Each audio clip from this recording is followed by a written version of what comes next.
Hey guys, నేనైతే ఈరోజు మేము గుంట పొంగనాలు ఎలా వేసుకుంటామో చూపిద్దాం అనుకుంటున్నాను. సో ఫస్ట్ జీలకర్ర, ఆనియన్స్, పచ్చికారం, కరివేపాకు, దోసపిండి అన్నమాట. సో ఆ దోసపిండిలో ఫస్ట్ జీలకర్ర, తర్వాత కరివేపాకు, ఆనియన్స్ ఆనియన్స్ అయితే చాలా వేసుకుంటే టేస్ట్ అయితే చాలా బాగుంటుంది అన్నమాట.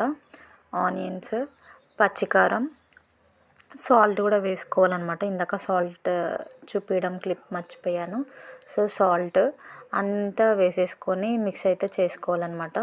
మిక్స్ చేసుకొని ఒక 5 మినిట్స్ అలా పక్కకు పెట్టేసుకొని మళ్ళా గుంట పొంగనాల పెనం పైన వేసుకోవడమే అనమాట.